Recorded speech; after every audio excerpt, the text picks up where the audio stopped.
Pak Handi terlihat murung dan tidak bersemangat ketika berada di sekolah ya. Kemudian datanglah coach yang bernama Ibu Fitri mendatangi coach yang bernama Pak Handi. Assalamualaikum Pak Handi, bagaimana kabarnya hari ini? Waalaikumsalam Bu Fitri, alhamdulillah kabar saya baik Bu ya.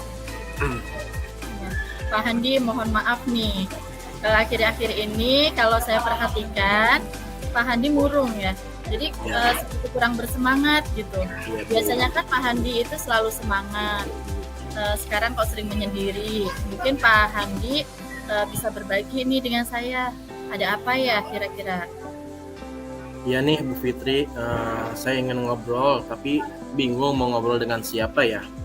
Saya ingin cerita tentang permasalahan yang saya hadapi Bu. Oh gitu. Sebelumnya mohon maaf nih Pak Handi, kalau boleh tahu masalahnya apa ya yang sedang dialami Pak Handi sekarang ini tuh? Jadi begini ya Bu Fitri, minggu lalu saya disupervisi oleh pengawas sekolah ya Bu ya. Setelah pengawas pulang, saya dipanggil oleh Bapak Kepala Sekolah ke ruangannya. Oh gitu. Terus ketika dipanggil, beliau menyampaikan apa Pak Handi? Itu Bu Fitri, kata Bapak Kepala Sekolah, dari hasil supervisi yang telah dilaksanakan oleh beliau atau oleh pengawas, pengawas itu tidak berkenan ketika saya itu mengajar tidak memakai buku pegangan siswa ataupun sumber bacaan lainnya yang ada di perpustakaan misalnya Bu ya. Ya. Gitu. Oh begitu ya. Nah memang selama ini Pak Handi itu ketika mengajar menggunakan media apa saja kira-kira? Saya lebih nyaman sih ketika pembelajaran itu menggunakan media yang menarik ya Bu Fitri. Contohnya seperti apa Pak Handi? Biasanya saya menggunakan media pembelajaran yang saya share sebelumnya ya Bu ya, kepada anak-anak di grup WhatsApp. Nah esok harinya itu saya langsung membahas materinya di kelas. Kebetulan saya juga suka membuat media pembelajaran seperti itu ya Bu ya. Ya. Pertama saya merangkum materi, kemudian saya visualkan dalam bentuk video yang diunggah ke media YouTube. Saya peserta didik atau anak-anak itu bisa belajar kapanpun dan dimanapun mereka berada. Menurut saya sih anak-anak itu senang dan antusias ketika saya mengajar dengan menggunakan media video tersebut ya Bu ya. Ya Bu Fitri. Ya. Lalu selain media video pembelajaran yang diunggah ke YouTube itu Pak Handi menggunakan media apa lagi? Biasanya saya itu membuat desain pembuatan video ya Bu ya, dengan kumpulan materi yang saya sudah rangkum. Karena itu mereka dapat menyerap materi dengan mudah Bu. Ya. Anak itu. Nah, menurut Pak Handi apakah itu efektif ketika menggunakan video tersebut? Ya Bu Putri, sangat efektif sekali. Buktinya apa tuh Pak Handi ya? Buktinya itu ketika saya menggunakan media atau media tersebut ya, atau metode tersebut, murid saya itu antusias ya Bu ya. Mereka itu mudah mengerti karena di sana ada gambarannya atau visualisasinya itu jelas, konkret, juga menarik buat mereka gitu ya. Sebetulnya sudah bagus ya Pak Handi ya. Nah sekarang selain media tersebut, ada lagi tidak media yang dipakai Pak Handi terkait media yang sudah biasa dipakai Pak Handi? Gitu? Ada Bu Fit, biasanya saya menggunakan alat yang dimiliki sekolah. Nah, sebagai media pembelajaran yang sering saya gunakan, misalnya saya menggunakan globe ya Bu ya, atau bola dunia, kemudian menggunakan poster, kemudian menggunakan peta. Kan saya juga sering melakukan pembelajaran di luar sekolah Bu, seperti pembelajaran kontekstual. Tujuan itu supaya anak itu mendapatkan pengalaman bermakna ya Bu ya dari pembelajaran kontekstual tersebut, atau dari kegiatan pembelajaran yang mereka laksanakan ya Bu ya. Nah, itu sudah bagus sekali ya Pak Handi ya. Nah, agar anak mendapatkan pengalaman yang bermakna, pengalaman nyata itu eh, kira-kira sudah kenal sama anak-anak gitu. Jadi anak itu sudah mendapatkan pengalaman nyata ya Pak Handi ya. Ya, ya Bu Fit, begitu. Jadi ketika kita menggunakan media yang semestinya, misalnya dalam materi perkembangbiakan tumbuhan ya, bukan karena di kelas ada materi perkembangbiakan tumbuhan. Nah, anak-anak itu mudah menyerap materi pelajaran yang saya lakukan gitu ya Bu ya. Iya. Seperti itu Bu.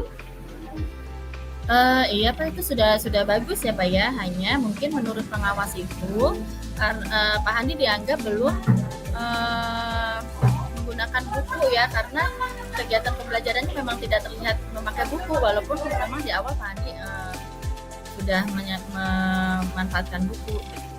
Ya Bu Fit, itu yang membuat saya sedih, kemudian kecewa. Saya ada penyesalan seperti itu kepada Bapak pengawas, karena baru kali ini Bapak pengawas itu terlihat seperti kecewa juga terhadap saya karena kesalahpahaman mungkin ya Bu ya.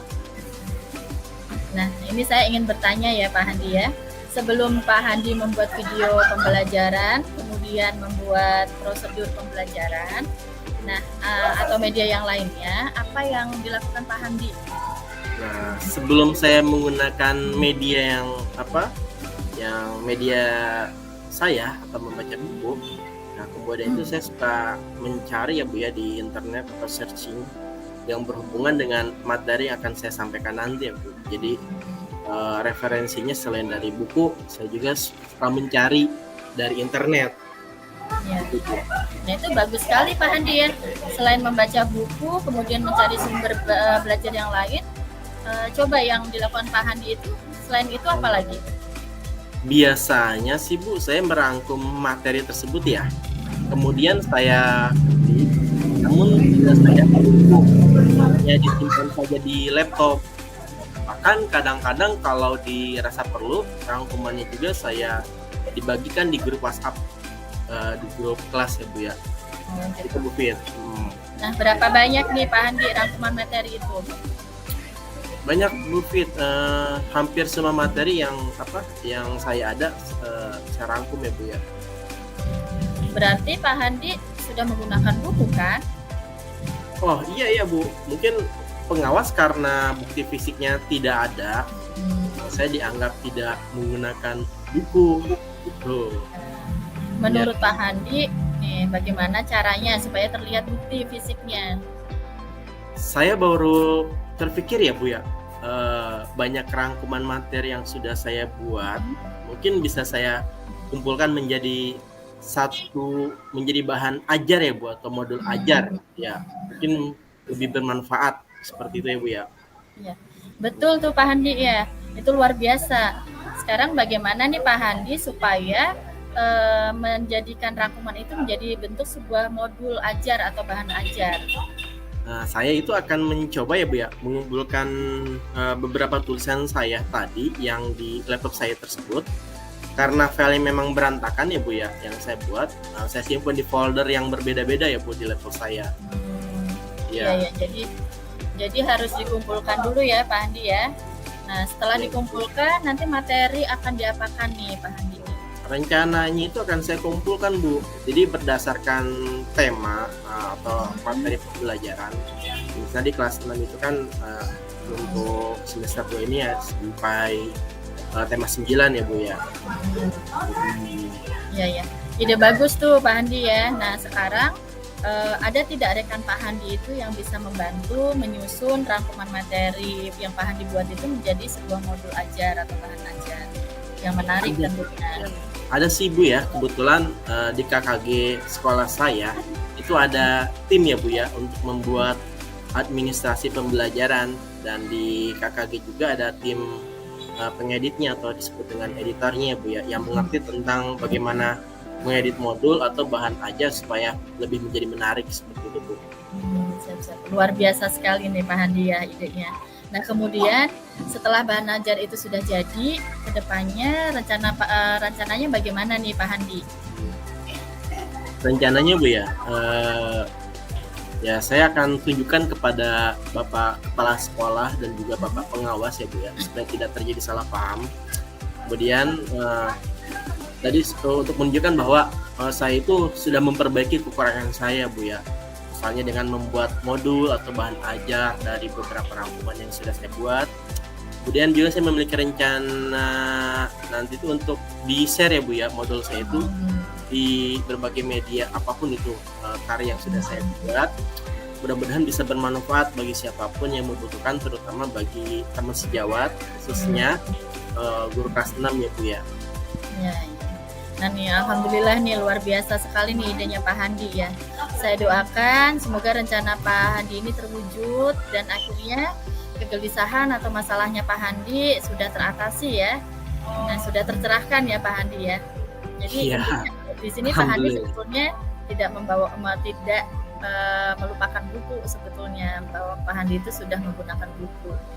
Ya mungkin karena kesalahpahaman ya Bu ya. Ya betul. Ya, terima kasih ya Bu Fitri ya, alhamdulillah terima kasih banyak.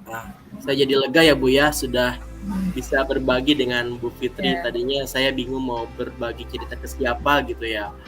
Saya berjanji ke depannya saya akan bekerja lebih keras lagi untuk mewujudkan apa yang sudah saya rencanakan tadi. Terima kasih ya Bu Fit ya, sudah bersedia menjadi ngobrol saya gitu. Sama-sama Pak Handi ya. Saya juga senang nih Pak Handi sekarang sudah bisa tersenyum lebar. Sepertinya sudah mulai hilang nih gelisahnya ya. Sekali lagi saya sekali lagi saya hanya bisa mendoakan mudah-mudahan apa yang direncanakan Pak Handi akan terwujud ya. Terima kasih ya Pak Handi sudah berbagi cerita ya dengan saya. Terima kasih Bu Fitri, saya sudah tenang, sudah plong. Salam.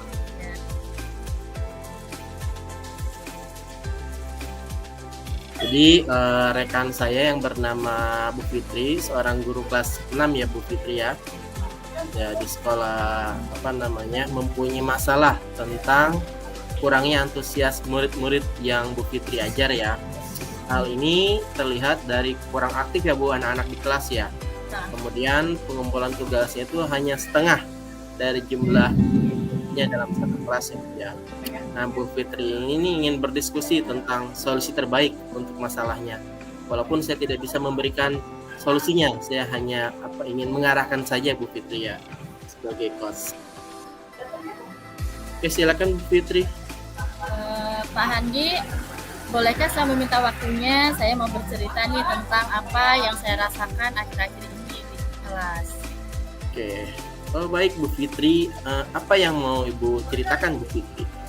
Begini Pak Handi ya, akhir-akhir ini saya merasa murid-murid di kelas saya itu kurang antusias dalam menerima pembelajaran dari saya. Selain itu, jumlah murid yang di kelas saya mengerjakan tugas itu hanya sebagian, Pak. Hanya setengahnya berarti ya? Ya. Tidak semuanya. Kurang semangat, kurang antusias. Itu hal yang biasa ya Bu ya. Banyak guru juga yang mempunyai masalah seperti Bu Fitri tadi ya. Jadi menurut Bu Fitri, apa yang Ibu harapkan dari obrolan kita hari ini ya Bu? Jadi saya mengharapkan solusi ya Pak Handi atas permasalahan saya tentang antusiasme murid-murid yang saya ajar Pak Handi. Menurut Bu Fitri, hal apa saja sih yang membuat murid-murid Bu Fitri ini kurang antusias dalam pembelajaran bersama Ibu? Kalau saya ingat kembali sih hal yang menyebabkan murid-murid saya kurang antusias itu adalah saya terlalu mendominasi pembelajaran Pak. Jadi sedikit monoton, tidak berpihak pada murid, kemudian tidak memberi kesempatan pada murid itu untuk berpendapat atau aktif gitu, berbicara pada pembelajaran. Jadi terkesan seperti ya pembelajaran itu saya yang mengadakan dan saya yang menguasai gitu, teacher center jadinya. Berarti permasalahannya ada di Ibu sendiri berarti ya? Nah, kira-kira nih siapa aja Bu ya yang apa saja sih yang dapat membuat murid Ibu itu antusias di dalam pembelajaran di kelas Ibu ini? Nah, menurut saya nih Pak Handi ya, murid-murid itu pasti menginginkan pembelajaran yang asik, tidak monoton, tidak membosankan, seperti itu Pak. Nah, yes, saya sependapat ya dengan Ibu ya Bu ya. Lalu menurut pendapat Ibu ya, apa saja sih yang bisa membuat murid-murid Ibu itu asik, senang, dan tidak bosan di dalam pembelajaran? Menurut saya pembelajaran harus berpusat pada murid ya, mungkin ya Pak ya. Jadi murid itu diminta untuk aktif dalam pembelajaran, kemudian adanya apa ya, ada ice breaking mungkin ya Pak ya, ataupun game ya, supaya pembelajaran itu supaya anak-anak tidak bosan ya Bu ya. lebih menarik dan menyenangkan. Ya Bu, bisa ya, ice breaking itu bisa kita lakukan ketika awal pembelajaran untuk apa ya, memancing antusias murid kita mengikuti pembelajaran gitu ya Bu ya. Ya, lalu mengenai tugas yang diberikan kepada murid-murid Ibu ya, apakah penyebabnya sehingga kurang antusias di dalam pengumpulan tugas ya Bu ya? Oh, mungkin ini ya Pak, tugas yang saya berikan itu terlalu banyak mungkin ya, dan berisi banyak pertanyaan gitu, tanpa saya memberikan sumber belajar yang beragam dan yang menyenangkan tentunya. Kalau boleh tahu ya Bu Fit ya, Ibu itu menggunakan sumber belajar apa saja sih di kelas? Saya biasanya menggunakan buku teks yang ada di perpustakaan Pak, jadi memanfaatkan perpustakaan. Berarti perpustakaannya juga berarti aktif ya Bu ya? Aktif. Adakah sumber belajar selain dari buku teks Bu? Saya pikir sih banyak ya Pak. Nah, sumber belajar seperti video dari YouTube ya, artikel dari blog, tulisan ilmiah di internet, atau bisa juga menggunakan aplikasi yang sedang tren tuh Pak, kayak apa ya, seperti TikTok, Reel di IG, nah seperti itu. Nah, Bu Fitri kan paham ya mengenai perkembangan teknologi, tentang apa, cara mengupload video di YouTube, membuat artikel di blog, menulis tulisan ilmiah di internet, kemudian Bu Fitri juga seorang tiktokers ya, punya apa namanya, punya akunnya ya. Ya, nah, ada. Itu apa namanya, tujuan sekali ya kalau misalnya Bu Fitri menggunakan beberapa aplikasi tersebut ya. Saya yakin Ibu bisa menggunakan berbagai macam sumber pembelajaran tadi, sehingga pembelajaran itu menjadi menyenangkan dan murid itu lebih antusias lagi, gitu ya. Iya. Ya, jadi sekarang rencana Ibu untuk menyelesaikan masalah ini bagaimana ya Bu? Yang pertama, saya akan merancang pembelajaran yang menyenangkan tentunya dengan menggunakan sumber belajar yang beragam Pak, seperti video dari YouTube dan tadi TikTok ya, karena saya ada akun TikTok, bolehlah diberdayakan ya. Kemudian yang kedua, saya akan memberikan tugas mungkin tidak terlalu banyak, tapi padat, jelas. Ya, harus seperti itu ya Bu ya. Kemudian bentuk tugasnya juga disesuaikan dengan minat dan bakat siswa. Istilahnya saya akan menggunakan pembelajaran yang berdiferensiasi mungkin ya Pak ya, sehingga murid tidak terkesan dipaksa, tetapi mereka senang dalam mengerjakan tugasnya, bertanggung jawab dan disiplin dengan tugasnya. Misalnya bentuk produk yang akan mereka kerjakan itu berbeda-beda sesuai dengan kemampuannya, seperti bentuk drama, lagu, puisi, pantun, dan laporan digital. Seperti itu Pak mungkin ya. Luar biasa ya Bu Fitri ya, rencananya bagus sekali ya Bu ya. Mudah-mudahan rencana yang Ibu apa namanya gunakan bisa diterapkan ya Bu ya. Benar-benar diterapkan, bukan sekedar rencana saja, karena rencana Ibu itu sangat luar biasa sekali. Saya yakin dengan rencana tersebut ada perubahan ya di kelas, yang tadinya murid tidak antusias menjadi antusias, yang tadinya pembelajarannya maaf ya Bu Fitri ya, dari kurang menyenangkan menjadi menyenangkan, kemudian anak-anak lebih bersemangat lagi ketika ada tugas, sehingga di dalam pembelajaran itu ketika ada tugas semua anak itu semangat untuk bekerja, untuk mengerjakan tugas-tugasnya. Kemudian Bu Fit, komitmen Ibu terhadap rencana Ibu ini gimana Ibu? Ini saya berkomitmen nih Pak untuk selalu membuat rencana pembelajaran yang mengasihkan, menggunakan banyak sumber belajar untuk mengeksplorasi materi, sehingga murid-murid saya itu dapat menjalankan merdeka belajar Pak. Dan saya juga akan membuat murid-murid saya itu senang dalam kegiatan eksplorasi materi ya. Tanpa ada unsur paksaan, akan saya serahkan pemilihan sumber belajar pada murid-murid saya. Jadi intinya anak merdeka belajar, pembelajaran berpihak pada murid. Bagus sekali ya Bu ya, Bu Fitri ini. Saya sangat mendukung Bu. Mudah-mudahan semua berjalan dengan lancar sesuai harapan ya Bu ya. Mudah-mudahan benar-benar komitmen ini Ibu jaga ke depannya Bu ya. Amin. Terima kasih Pak Handi atas waktu sharingnya ya. Mudah-mudahan kita semua bisa menjadi guru yang selalu dirindukan oleh murid-murid. Amin. Ya. Mudah-mudahan ya Bu Fit ya, mudah-mudahan ke depannya ada perubahan gitu ya. Mudah-mudahan kita semua bisa menjadi guru yang selalu dirindukan oleh murid-murid kita ya Bu Fit.